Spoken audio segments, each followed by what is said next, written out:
Shall I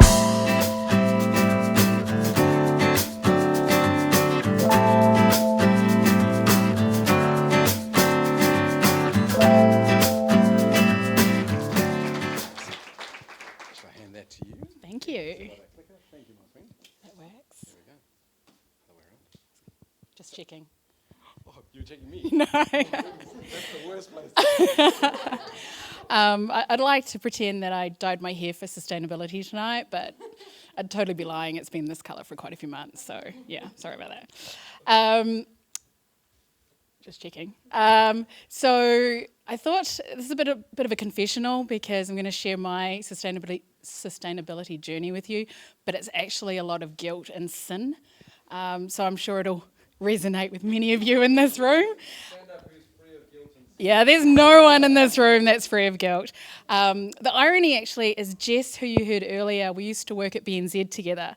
And one of the moments that is quite strong in my life, she was there for. We heard a woman talk about waste-free year. And she said that, a packet of Tim Tam biscuits, that would last you a week in your house, or in my house, maybe 5 minutes. The packaging takes 100 years to biodegrade. Yeah. So it's like 5 minutes on the lips and 100 years in the landfill. And so that's like part of the first guilt. Because to be honest, I cannot look a Tim Tam in the eye anymore without just feeling that packaging haunting me. I blame Jess for never being able to have a Tim Tam. Toffee pops, it's like, but it's one of those things. And for me, I'm super lucky. I, as we said earlier, I work in ag tech, agricultural technology. Essentially, we supply software and technology to help growers grow smarter. And, for me, it's been a huge, huge journey. And, some of the things that I'm always amazed at, and we've had a few discussions here, are around food waste and water. So I thought I'd, Yep, just checking. So the handsome man behind me there is actually my father. And in our job, we have growing challenges. And the purpose of that is for our own people to understand how hard and how difficult it is to actually grow food. So then they can understand what our customers are going through. And I would very proud to say I won this challenge. That is the winning courgettes you see behind me. Actually, the winning chili challenge person is at the back there, so if you need some tips around chilies, Lottie will help you out. Yeah, but here's where the guilt comes in. So I won this challenge, and the amount of money and time and energy I put into those things was ridiculous. I mean, the nutrients I had to get. I grew this at my parents' house. My dad set up netting to stop the birds from eating it. My mum, bless her, they had a big umbrella on the deck with wheels. In the heat of the day, she'd wheel the umbrella over and shelter my courgettes so they didn't burn. It was crazy. And, months later, I won the competition, and you can't eat those things. Like, you literally, they're inedible. My dad said he needed an axe to actually chop them up, to put them into compost.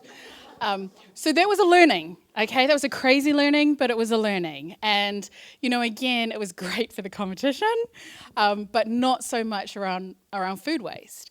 And, the strange thing about it, and AUT did a study, so in New Zealand, Kiwis, looking at you, apparently we throw away 4 kilos of food waste a week. A week. And a lot of that is just, breads and your leftovers, those that didn't eat your lunch today because you went out and then you're going to eat it tomorrow, but you're not really. So, all of those sort of things we're wasting. And, they blow my mind. One of the things that I looked at, because we do it at work around tomatoes, which I just happen to have one in my pocket. Good prop, right? I know. And, we grow tomatoes really, really well here in New Zealand. The majority of them are grown in greenhouses, hydroponically. So to give you an idea, if you grow tomatoes outside in a field, you use around 90 to 95% more water than you do in a greenhouse. So we actually do really, really well here in New Zealand. But the interesting thing is, so let's say this tomato, because I stole it again from my colleague Lottie, so it's an expensive one. But let's pretend it's 50 cents. But how many litres of water do you think go into growing one tomato? Try to guess. 80. Okay, that was a bit too much, but all right. So actually for one tomato, it's depending on the grower and if it's outside, it's around 13 litres of water for one tomato. So a glass of wine that you had tonight is around 120 litres of water. A glass of beer is around 40 or 70 litres, but one slice of bread is around 40 litres of water for production.